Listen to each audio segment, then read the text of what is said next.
किसान साथियों नमस्कार, आप सभी का हम स्वागत करते हैं कार्यक्रम कृषि दर्शन में। आज इस कार्यक्रम में हम बात करने वाले हैं उपोष्ण कटिबंधीय फलों संबंधी जानकारी इस विषय पर विस्तार से जानकारी देने के लिए हमारे साथ हैं डॉक्टर विशाल सिंह राणा, जो कि सह निदेशक क्षेत्रीय बागवानी अनुसंधान केंद्र धौलाकुआं सिरमौर में कार्यरत है। वहां पर ये सह निदेशक के पद पर कार्यरत हैं। आप सभी को बताएं, उद्यानिकी एवं वानिकी विश्वविद्यालय नौणी के अधीन ये केंद्र आता है और यहाँ पर इन फलों संबंधी ही अनुसंधान किए जाते हैं। किसान साथियों, आज का हमारा विषय बेहद खास है। खास इसलिए क्योंकि हिमाचल प्रदेश पर्वतीय क्षेत्र के रूप में जाना जाता है और सेब राज्य के रूप में जाना जाता है, लेकिन सेब के अलावा भी बहुत सारे ऐसे फल हैं जिनकी पैदावार, जिनको अगर उगाते हैं हमारे किसान साथी तो अपनी आर्थिकी को सुदृढ़ कर सकते हैं, लेकिन उनसे संबंधित जानकारी हमारे किसान और बागवान साथियों को होनी चाहिए। तो ये जानकारी आज हमें देने वाले हैं हमारे विषय विशेषज्ञ डॉक्टर विशाल सिंह राणा। आपका नमस्कार, आपका हम बहुत बहुत स्वागत करते हैं आज के इस कार्यक्रम में। धन्यवाद। सभी दर्शकों को नमस्कार जी। आज हम बात करने वाले हैं उपोष्ण कटिबंधीय फलों संबंधी। तो सबसे पहले आपसे जानना चाहते हैं कि उपोष्ण कटिबंधीय इलाके, ये क्षेत्र कौन कौन से हैं जिनको हम इस नाम से जानते हैं, साथ ही किन क्षेत्रों में इन कौन कौन से ये फल हैं जो कि इन क्षेत्रों में उगाए जाते हैं। जलवायु की दृष्टि से हिमाचल प्रदेश को हमने वर्गीकरण जो किया है चार क्षेत्रों में बांटा है जी। और जो हमारा पहला क्षेत्र आता है और ये समुद्र तल से जो ऊंचाई रहती है, इस आधार पर ही हमने वर्गीकरण हमारे पूरे हिमाचल प्रदेश के विभिन्न क्षेत्रों को किया गया है। तो क्षेत्र एक जो है, जिसकी समुद्र तल से ऊंचाई 914 मीटर है और इसमें मुख्यतः जो हमारी लो हिल्स हैं, निचले पर्वतीय क्षेत्र और फुट हिल्स हैं। अगर हम शुरू हो जाएं यहाँ से कांगड़ा से देखते हैं तो नूरपुर पठानकोट से लगता हुआ इलाका, नूरपुर, इंदौरा, इंदपुर और उस तरफ नालागढ़ की तरफ को निकल जाएं, ऊना, और दूसरी तरफ जो शिवालिक फुट हिल्स हैं जिसमें नाहन पोंटा का एरिया आता है, धौलाकुआं का एरिया आता है। तो ये जो गर्म इलाका है, एक तरफ से जम्मू कश्मीर, दूसरी तरफ से पंजाब, तीसरी तरफ से उत्तराखंड और कुछ क्षेत्र हमारा उत्तर प्रदेश से सहारनपुर से भी टच करता है। तो इन क्षेत्रों में जो फल होते हैं इन क्षेत्रों को हम उष्ण कटिबंधीय क्षेत्र कहते हैं और जो यहाँ फल उगाए जाते हैं उनको हम सब ट्रॉपिकल फ्रूट्स या उपोष्ण कटिबंधीय फल कहते हैं। और परंपरागत रूप से हम कहें तो ये फल जो जैसे आम है, लीची है, नींबू प्रजातीय फल हैं जिनमें किन्नू आता है, माल्टा आता है और अमरूद है। और इसके अलावा विविधीकरण हेतु अब काफ़ी फल जैसे नीम है, जैसे अपना एवोकेडो है, ड्रैगन फ्रूट अभी हाल ही में कुछ लोगों का रुझान बढ़ा है। फिर इसके अलावा लोकाट है, चीकू है। तो और इसके अलावा जैसे धौलाकुआं का क्षेत्र है वो किन्नू और स्ट्रॉबेरी के लिए पूरे देश भर में बहुत एक महत्व स्थान रखता है, क्योंकि यहाँ पर गुणवत्ता के हिसाब से किन्नू और स्ट्रॉबेरी जो है बहुत अच्छी किस्म की होती है। तो ये क्षेत्र है जहाँ पर हम इन फलों को लगा सकते हैं। जी, आपने जैसे बताया कि बहुत सारे ऐसे हमारे हिमाचल प्रदेश के क्षेत्र है जहां पर ये इन फलों की खेती हम कर सकते हैं। तो अब हम आपसे जानना चाहते हैं कि वो उचित समय कौन सा रहता है जब हमारे किसान साथी इसके पौध रोप सकते हैं, और उचित विधि या तरीका हम कहें तो क्या रहता है इन फलों को उगाने का। बहुत महत्वपूर्ण प्रश्न है ये, क्योंकि हमारे जहन में ये ध्यान रहता है कि हमारे पौधे जो हैं हम जनवरी फरवरी में लगाते हैं, लेकिन रोपण की बात करते हैं तो दो रोपण का समय रहता है। एक जनवरी फरवरी में फलदार पौधे लगाए जाते हैं और दूसरा समय जो है जुलाई अगस्त का होता है। तो ये मुख्य रूप से जो इनका अंतर रहता है कि जो जनवरी फरवरी में जो पौधे होते हैं वो जिनके पत्ते सर्दियों में झड़ जाते हैं, पतझड़, जैसे वाड़ू, प्लम, कुमानी इत्यादि हैं, और आमतया जनवरी फरवरी में लगाए जाते हैं। और जो सदाबहार पौधे हैं जैसे आम, लीची, जिन फलों की मैं अभी बात कर रहा था, ये आजकल का उपयुक्त समय है जब वर्षा ऋतु है और जुलाई अगस्त समय में इन पौधों को लगाना चाहिए। जी, तो इसका मतलब ये हुआ कि हमारे किसान साथी जो कि इस समय हमारा ये कार्यक्रम देख रहे हैं वो आजकल इन पौधों की मतलब रुपाई कर सकते हैं, इन पौधों को लगा सकते हैं। तो क्या उचित तरीका रहता है, क्या उचित विधि रहती है इन पौधों को लगाने की, जिससे कि हमारे किसान साथियों को अच्छा मुनाफा आगे मिल सके। देखिए, जब फलदार पौधे लगाते हैं तो हमारा ये जो प्रोजेक्ट रहता है, ये प्रोजेक्ट लंबे समय का होता है। हम साल 6 महीने की कोई योजना नहीं बनाते हैं। जब फल लगाते हैं तो हमारा ये जो कार्यक्रम होता है ये 25 साल, 30 साल या 40 साल तक इनकी आयु होती है और कुछ वर्षों तक तो पौधों को सिर्फ बच्चों की तरह पालना पड़ता है। तो कोई गलती अगर पौधा लगाते समय या फलदार पौधा लगाते हुए हो जाती है तो उस गलती को सुधारना बाद में बहुत अत्यंत मुश्किल हो जाता है। तो इसलिए सबसे पहले जो होती है योजना, आपको योजना बनानी है कि कौन से क्षेत्र में कौन सा फल लगेगा और कैसे लगेगा, कितनी पौधे से पौधे की दूरी रहेगी, एक लाइन से दूसरी लाइन का क्या अंतर रहेगा और कौन सी किस्म हम लगा सकते हैं। तो ये सबसे महत्वपूर्ण है। और दूसरी बात, जब पौधे लगाए जाते हैं हम क्या करते हैं, जब नर्सरी से पौधा उठाते हैं, जैसे आजकल उठाते हैं, तो हम एकदम छोटा मोटा गड्ढा करके या छोटा सा जगह करके उसमें लगा देते हैं। वो सही तरीका नहीं है लगाने का। पहले सबसे पहले रेखांकन किया जाता है, जिसमें एक दूरी तय की जाती है, ऐसी पौधे और एक लाइन से दूसरी लाइन की क्या दूरी रहेगी। और दूसरी बात जो महत्वपूर्ण है, जब हमने पॉइंट मार्क कर देते हैं, जब हमने डिसाइड कर लिया हमने यहाँ पौधा लगाना है, तो उसमें उस जगह पर गड्ढा किया जाता है। और गड्ढा इसलिए किया जाता है क्योंकि फल का पौधे का जो विकास होता है, जो ऊपरी विकास होता है जमीन से, उतना ही महत्वपूर्ण नीचे जड़ों का विकास होता है, क्योंकि जड़ों ने सारे तत्व पानी जमीन से लेने हैं। तो इसलिए 3 फुट बाय 3 फुट का गहरा गड्ढा करना चाहिए। और हो सके तो ये 1.5 से 2 महीने पहले करना चाहिए। गड्ढा खोद करके 1 महीने के लिए खुला छोड़िए, रोशनी पड़ने दीजिए। उसके बाद उसमें कंकड़ पत्थर या कोई अनडिजायरेबल मटेरियल है उसको हटा दीजिए। उसके बाद उसमें अच्छी गली सड़ी जो गोबर की खाद है वो मिक्स करके और गुंबद आकार का उसको भर दिया जाता है पौधा लगाने से पहले। तो ये तरीका रहता है कि जो रोपण में जो हम कई बार जिस चीज़ को हम इग्नोर करते हैं, और कई बार ऐसा होता है हम छोटा सा गड्ढा करके हम उसको लगा देते हैं, जड़ों की हमने वृद्धि का कोई ध्यान नहीं रखते हैं, और नीचे या कंकड़ पत्थर या कोई चट्टान आ जाती है तो वो वृद्धि रुक जाती है, फिर बाद में हमें पछताना पड़ता है। जी, तो ये सारी बातें अगर हमारे किसान साथी ध्यान में रखेंगे तो वो अच्छी गुणवत्ता युक्त जो फल है या पौधा है उसकी खेती कर सकते हैं। अब आपसे जानना चाहते हैं, जैसे आपने कहा कि आप धौला कुआं सिरमौर में कार्यरत हैं, तो बहुत से किसान, बहुत से बागवान आपके पास आते होंगे जो कि इन फलों की खेती करते हैं। तो कौन कौन सी ऐसी आम समस्याएं, आम दिक्कतें हैं जो कि आपको फेस करनी पड़ती है, आपको लगता है कि किसान आम जिंदगी में इन फलों की खेती करते हुए जिनका सामना करते हैं? काफ़ी सारी समस्याएं हैं। 2 तरह की समस्या में हो सकती हैं। एक प्रोडक्शन से रिलेटेड है, जो फलदार पौधों को हमने तैयार करना है। अगर हमने कोई गलत प्रजाति का पौधा लगा दिया, गलत वैरायटी सेलेक्ट कर ली, या ऐसी नर्सरी से पौधा उठा लिया जो कि सर्टिफाइड पंजीकृत नर्सरी नहीं है, वहाँ से कुछ बीमारियाँ जो है नर्सरी से ही आ जाती हैं। तो एक तो अच्छी पंजीकृत सर्टिफाइड सरकारी नर्सरी है, वहाँ से पौधे लीजिए। तो इसके लिए मैं अपने बागवान भाइयों को जो इच्छुक हैं इस क्षेत्र के, तो आप क्षेत्रीय बागवानी अनुसंधान केंद्र हमारा नूरपुर में जांच में है, जो विश्वविद्यालय का है, वहाँ बहुत अच्छी गुणवत्ता वाले पौधे मिलते हैं। इसके बाद लीची के पौधे जो हैं, हमारा नगरोटा में एक मैंगो एंड लीची रिसर्च स्टेशन था पहले, अब लीची के पौधे वहाँ अच्छे मिलते हैं।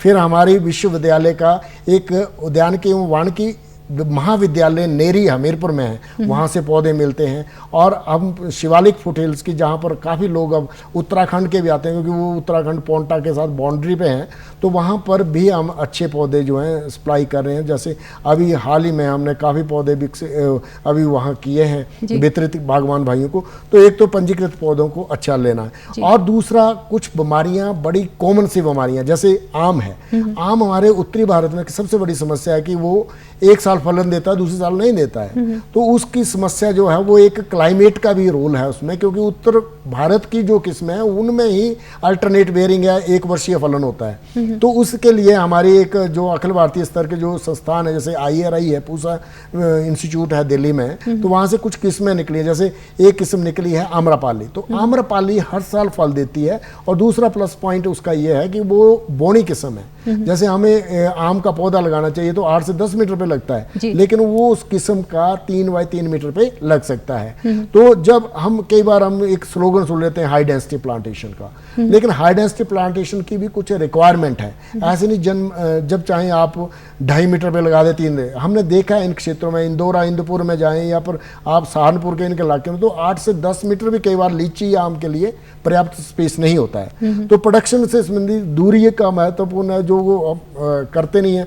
फिर कुछ एक जो जनरल प्रॉब्लम है जो हमारे पास बागवान भाई आते हैं किस्मों को लेकर, जैसे अमरूद में एक सबसे बड़ी समस्या है कि आजकल का जो बरसाती अमरूद है वो सड़ जाता है, या उसमें एक्चुअली सड़न जो है वो एक कीट की वजह से होता है जिसका फ्रूट फ्लाई कहते हैं। और फ्रूट फ्लाई एक दुनिया की सबसे बड़ी भयंकर समस्या है।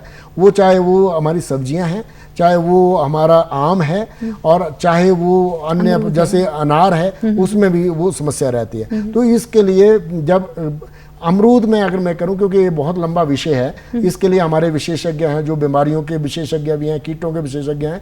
आप हमारे पास फ्रूट ले आइए अगर कोई समस्या होती है।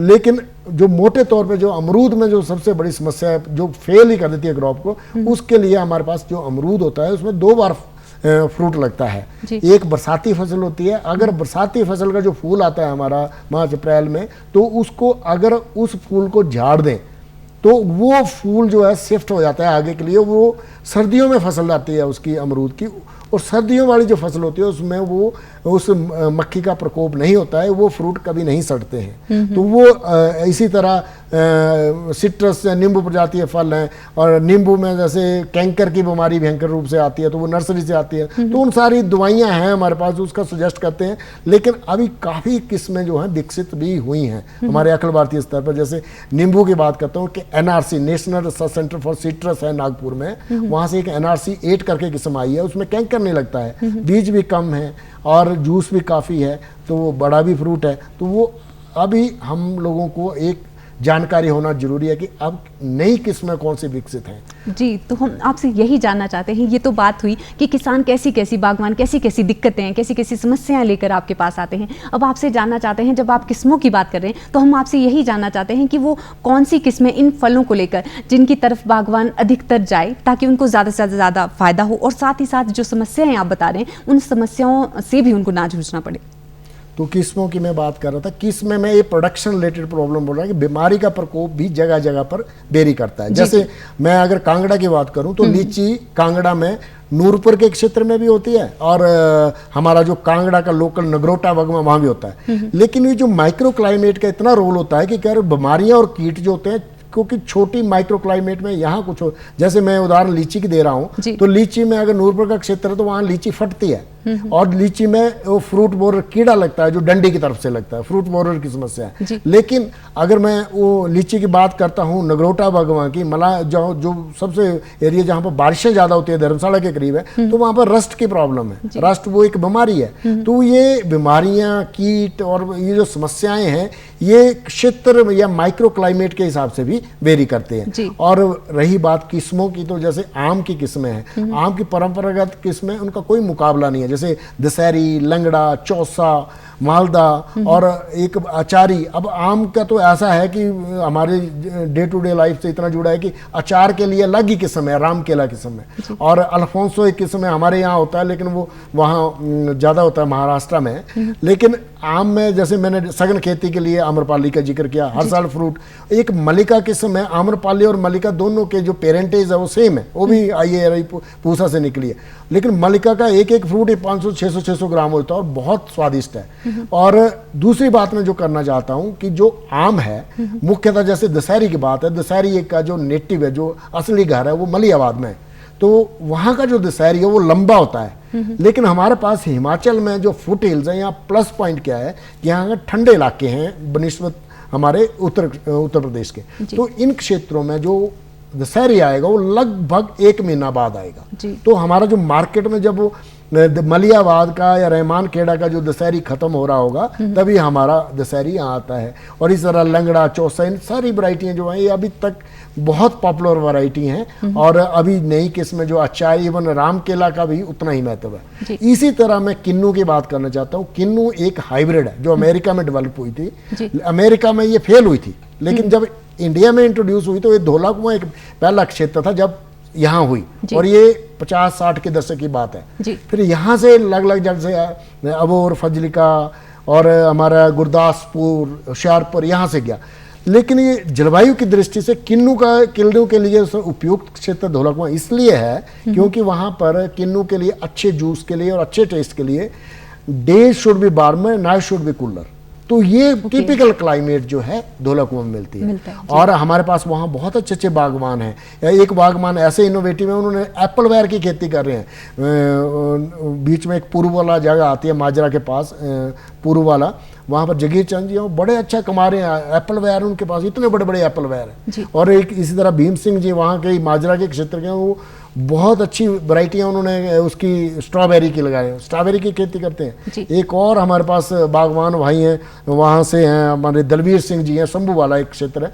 तो उन्होंने उनके पास कोई थोड़ी सी ज़मीन है, 20 बीघे है जी। तो लेकिन उसमें ऐसा उन्होंने डेमोन्स्ट्रेशन किया है कि 10-15 किस्म की फसलें एक ही बगीचे में लगा दी हैं जी। अमरूद लगाया, बीच में मक्की लगाई है, ओकरा लगाया, जिंजर लगाया, अदरक लगाया, और जो साइड में बाड़ है उसमें कद्दू वर्गीय सब्जियां या जैसे करेला लगा दिया, और जो बंड्स हैं वहाँ पर उन्होंने चारे के लिए लगा दिया। तो एक इंटीग्रेटेड मॉडल मुझे देखने का मौका मिला कुछ दिन पहले, तो बहुत अच्छा है। और उनके जो इसी तरह उन्होंने ऑर्नामेंटल 150 किस्म के जो औषधीय पौधे वो लगा रखे हैं। तो बागवान भाई भी हमारे बहुत इनोवेटिव हैं, हमें देखना पड़ेगा एज ए सक्सेस स्टोरी उनको। जी जी, बहुत ही अच्छी बात आप बता रहे हैं कि हमारे किसान और बागवान साथी अपने आप में भी जागरूक हैं और बहुत ज़्यादा शोध, बहुत ज़्यादा अनुसंधान वो स्वयं भी करते हैं ताकि अपनी आर्थिकी को वो सुदृढ़ कर सके, और बाकी जो हमारे बागवान साथी हैं वो भी उनसे प्रेरणा ले सकते हैं, प्रेरित हो सकते हैं। अब आपसे जानना चाहते हैं कि हमारे वो किसान और वो बागवान साथी जो कि इस क्षेत्र में आना चाहते हैं, जो इन फलों की खेती करना चाहते हैं, वो किस तरह से आपके साथ जुड़े या किससे वो जुड़े कि इन फलों की खेती संबंधी जानकारी वो जुटा पाएं, और साथ ही साथ अगर इनकी पौध उन्हें लेनी हो तो कहाँ से वो संपर्क कर सकते हैं? जैसा कि मैंने पहले भी कहा कि हमारा जो 12 जिलों में से कुछ 6-7 जिले जो हैं इस क्षेत्र के अंतर्गत आते हैं, पार्टली आते हैं। जी जी। तो हमारे वो जो क्षेत्र है इंदौरा, इंदौपुर और जो वो क्षेत्र रहन है, 2-3 वो जो असेंबली कंस्टिट्यूंसीज हैं, तो वहाँ इतने अच्छे मतलब लोगों ने, बुजुर्गों ने वैरायटियाँ इंट्रोड्यूस की हैं। वहाँ पर एक जैसे इंदौरा के पास ही एक भोगरवा गांव है, वहाँ का किन्नू इतना अच्छा है, और जो इंदौपुर है वहाँ का माल्टा इतना अच्छा है जो स्वीट ऑरेंज के अंतर्गत आता है, कि वो ऐसे जब माल्टे को काटते हैं तो ऐसे लगता है जैसे खून के वो उसमें दाग पड़े हुए हैं, तो इतना सुंदर। और इसी तरह का 5 गाँव का एक ऐसा क्लस्टर है जो पठानकोट से लगता हुआ है, वहाँ पर लोकाट बहुत अच्छा होता है। वो गाँव 5 गाँव जो है लोकाट के लिए जाने जाते हैं। तो ये सारे इस संबंधी उस क्षेत्र में अगर बागवानी के संबंधी अगर आपने जानकारी लेनी है तो हमारा क्षेत्रीय बागवानी अनुसंधान केंद्र जाच जसूर में है। जसूर एक मेन जंक्शन है जहाँ आप पूरी जानकारी लीजिए। वहाँ पर हमारे एसोसिएट डायरेक्टर बैठते हैं और हर विषय के वैज्ञानिक हैं। वहाँ पर हमारे फॉरेस्ट्री के भी वैज्ञानिक हैं, जैसे हमारी हार्ड, भेड़ा, आंवला, रीठा, इससे संबंधित जानकारी ले सकते हैं। आजकल जैसे पौधे वहाँ पर आम, नींबू प्रजाति है, फल, इन सारे पौधे, इवन अनार जो नीचे क्षेत्रों के हैं वो भी वहाँ पर होते हैं। और जब इन पौधों में कोई प्रोडक्शन से संबंधित जानकारी होती है तो वहाँ पर कीट विशेषज्ञ हैं, बीमारियों के विशेषज्ञ हैं, तो आप अपना सैंपल ले जाके वहाँ पर अपने दिखा सकते हैं। उसी तरह जो हमीरपुर के क्षेत्र हैं, हमीरपुर, ऊना, उसके जो क्षेत्र हैं वो सारे हमारे नेरी के पास आ सकते हैं। और जो परे शिवालिक फुट हिल्स हैं, जो नाहन से लेके जो इवन वो जो अपना सिरमौर का सिलाई के नीचे का एक क्षेत्र है, पोंटा वैली है पूरी, वो भी बहुत फर्टाइल वैली है। तो वहाँ के लिए हमारा क्षेत्रीय बागवानी अनुसंधान केंद्र जो धौलाकुआं में स्थित है, नाहन और पोंटा में मेन नेशनल हाईवे पे है, तो वहाँ पर आप कभी भी आ सकते हैं, जानकारी ले सकते हैं। और जो भी संभावना है, अगर वहाँ का नहीं हो तो मेन हेडक्वार्टर से हमारे पास सैंपल को हम टेस्टिंग के लिए भेज सकते हैं। अगर कोई बीमारी, कीट का कोई ज़्यादा अगर भयंकर प्रकोप होता है तो हम उसका समाधान निकालते हैं। तो हम आपकी सेवा में कार्यरत हैं। तो नौणी विश्वविद्यालय इस सारे क्षेत्र को इस दृष्टि से कवर कर रहा है। बहुत अच्छी जानकारी, बहुत ही विस्तार से आप हमारे किसान और बागवान साथियों को दे रहे हैं। और हम उम्मीद करते हैं कि उपोष्ण कटिबंधीय जो इलाके हैं जहां पर ये फल उगाए जाते हैं, उन इलाकों में जैसे कि डॉक्टर विशाल ने हमें बताया, जाच, नेरी और धौलाकुआं यहाँ पर अनुसंधान केंद्र हैं। वहाँ पर जाकर आप संपर्क कर सकते हैं। वहाँ पर वैज्ञानिक बैठते हैं, कृषि बागवानी वैज्ञानिक बैठते हैं। वहाँ से आप पौध भी ले सकते हैं और इन फलों के उत्पादन संबंधी जानकारी भी आपको अधिक से अधिक जो कृषि वैज्ञानिक है या बागवानी वैज्ञानिक है वो आपको ज़रूर मुहैया करवाएंगे। अब आपसे जानना चाहते हैं हम कि इन फलों की खेती जो हमारे किसान और बागवान साथी करना चाहते हैं, उनको क्या राय, क्या सुझाव, क्या संदेश आप देना चाहते हैं कि उनको अधिक से अधिक फायदा, अधिक से अधिक लाभ अपने इन फलों के उत्पादन से हो? तो सबसे पहले तो मैं, जब आप एक एंटरप्रेन्योरशिप एज ए बिजनेस लेते हैं, उसको फल रोपण या फलदार पौधे का अगर बगीचा लगाना चाहते हैं तो आप एक कम्पैक्ट ब्लॉक लगाइए। आप 1-2 प्लांट का नहीं, एक 50-100 का एक कम्पैक्ट ब्लॉक बनाइए। और जो वहाँ पौधा लगाना है, पहले आप जो जानकारी है वो संबंधित वैज्ञानिकों से लीजिए, स्टेशन में आके करिए। कि कई बार मैंने जैसे कि कहा कि वैरायटी और जो फलों का जो चयन है वो क्षेत्र एक माइक्रो क्लाइमेट पे भी, एक क्षेत्र के अंदर क्षेत्र में भी वो डिपेंड करता है। तो सबसे पहले जो आप प्लानिंग पार्ट जो है वो जो उसकी डिस्कशन करें, अगर कुछ मिट्टी में कोई समस्या है, पानी की निकासी क्या है वो है। दूसरी बात, जो पौधे लेने हैं वो पंजीकृत पौधे नर्सरी से लीजिए, रजिस्टर्ड नर्सरी से लें, जो आपको जो विशेषज्ञ बताते हैं वहाँ से आप पौधे लीजिए। और तीसरी बात यह है कि भाई आप कोऑपरेटिव मार्केटिंग करेंगे, जैसे कि मैंने बोला कि आपको एक अच्छे दाम मिल रहे हैं। और चौथा कि हर क्षेत्र में कोई ना कोई एक सक्सेसफुल फार्मर है, तो उसको आप फॉलो करिए। जैसे कि मैंने आपको एप्पल वेयर की उदाहरण दी, स्ट्रॉबेरी के भीम सिंह जी हैं, और नर्सरी वाले हमारे भूरे राम जी जो 50 से ज़्यादा इनाम ले चुके हैं 2 लखों में, तो वो एक राष्ट्रीय स्तर पर उनकी पहचान है। तो उनके फार्म में देखिए, यूनिवर्सिटी के फार्म में देखिए, वहाँ पर क्या हो रहा है, वहाँ से चर्चा करिए। और अब अंत में एक और जो बात करना चाहता हूँ, हमें थोड़ा सा जो प्राकृतिक खेती है इसकी ओर मुड़ना होगा हमें, क्योंकि एक राष्ट्रीय स्तर पर और हमारे प्रदेश में, हिमाचल प्रदेश में प्राकृतिक खेती पर एक बहुत बड़ा अभियान चल रहा है। और क्योंकि हमने इतना जहर मिट्टी में डाल दिया है, तो प्राकृतिक खेती, गौ आधारित खेती, या जो बीमारियों का चाहे न्यूट्रिशन देनी है या कीटों का इनका प्रबंध करना है, वो प्राकृतिक खेती जो है एक बहुत बड़ा विषय है। और दोनों विश्वविद्यालय, नौणी विश्वविद्यालय भी और पालमपुर विश्वविद्यालय भी अलग विभाग हैं और बड़े स्तर पर आने वाले समय में इस पर काम करने वाला है। तो हमारे जो इसमें जो गौ आधारित खेती है इसकी तरफ भी हमें देखना पड़ेगा, जो हमारी परंपरागत खेती पद्धति रही है। जी, डॉक्टर विशाल सिंह राणा, इतनी विस्तार से, इतनी अच्छी स्पष्ट शब्दों में आपने आज के विषय संबंधी हमें जानकारी दी और आप हमारे स्टूडियोज़ में आए, उसके लिए आपका बहुत बहुत धन्यवाद। धन्यवाद। किसान साथियों, आज हमने बात की उपोष्ण कटिबंधीय फलों की और इसके संबंधी खेती की। उम्मीद करते हैं कि इससे संबंध में जो भी जानकारी आज के विषय विशेषज्ञ डॉक्टर विशाल सिंह कुमार से, राणा से हमने आप तक पहुंचाई, आप तक दिलवाई, वो जानकारी आपको ज़रूर फ़ायदा पहुंचाएगी। इन्हीं शब्दों के साथ आपसे अनुमति चाहते हैं। आप देखते रहिए इसी तरह से हमारे कार्यक्रम। दीजिए अनुमति। नमस्कार।